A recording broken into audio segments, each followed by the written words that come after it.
I'm Kyle Hughes. I am here because I believe that our government is not using our money in a way that benefits the people that it's supposed to be supporting and the people it governs, basically. I think the amount of money that our city has put into keeping this occupation from happening, from keeping people from peacefully assembling in public spaces, is insane. There are 1,000 other things in this city that money can go to.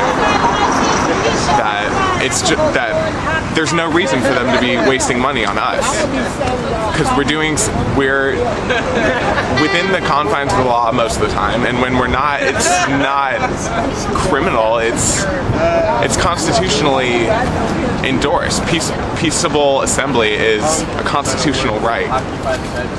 And I think it's ridiculous that our city is wasting so much money trying to prevent us from doing that.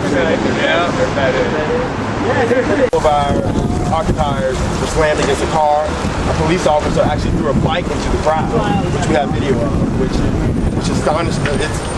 That's crazy. That's crazy. There was no violence directed towards the police department at all, but they thought for some reason that they needed to show violence towards us. When we left Monroe Park, we headed to Festival Park near the Coliseum.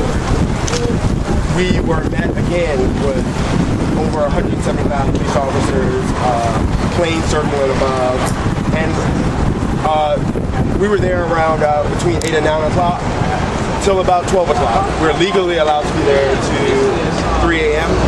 But again, the police officers sat around the park, surrounding us with spotlights, dogs barking, and planes above until we left. Now, if we were legally allowed to be there, why was that presence needed? It's very significant that you taxpayers' money like that.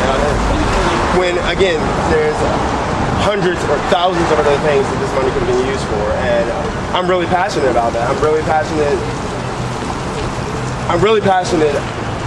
about our city really trying to step above the norm.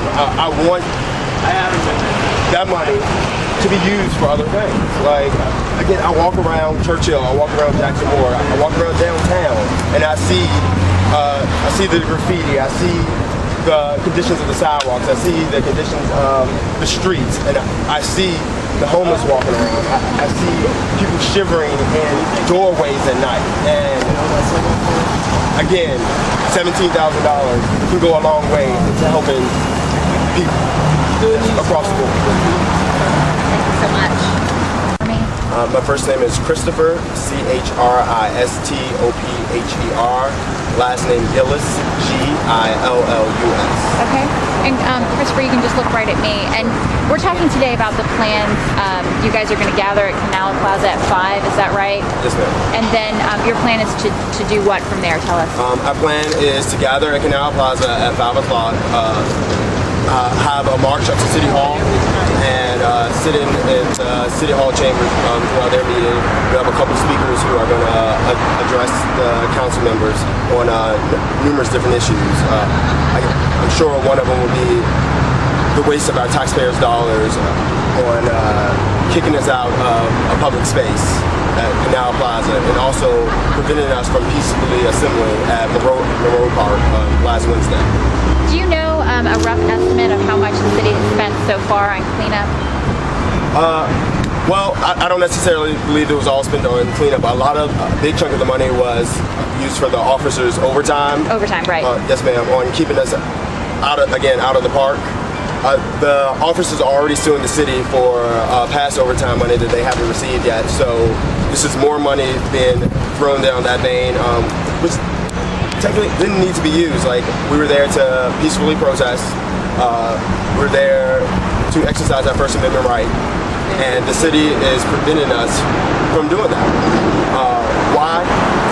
I have no idea. That's what we're going to ask Mayor Dwight Jones. Why does he think it's so important to waste taxpayers' dollars on preventing people from peacefully assembling in a public space in the city? Why is it so important that he needs to use $17,000 to $20,000 to kick us out of Canal Plaza Why does he think he needs to use over $20,000 to keep us from getting into Monroe Park and to surround us and watch us while we're at Festival Park, where we're legally allowed to be to 3 a.m. Yeah. So if the result is not what you want at council tonight, do you guys plan to go to Ray Boone's house? Is that If the mayor has to 5 o'clock this evening to respond to our letter that we sent him, one of our options is to occupy his neighbor's yard, Mr. Ray Boone. We haven't decided if that's the action we're going to take. We have a few different avenues that we could take, but that is certainly a possibility that we could be his next door neighbors for a while. Yeah. Do you think the intent of that is to just put pressure on the mayor? Do you think you're able to accomplish the same public message from that vantage point from a private neighborhood as you would from, say, Canal Plaza? No, I would love to be able to use our public spaces to relay our message.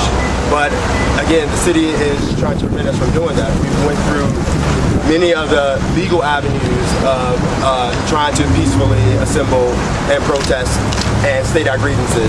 But again, the city believes it is so important that they have to use taxpayers' dollars to keep us from doing that. We're going to explore some other avenues of doing that. It's not saying that we are going to Mr. Ray Boone's house, but I think if we could bring the message to Mayor Dwight Jones' doorstep, maybe he'll want to listen a little more, or maybe he'll have to listen. Good.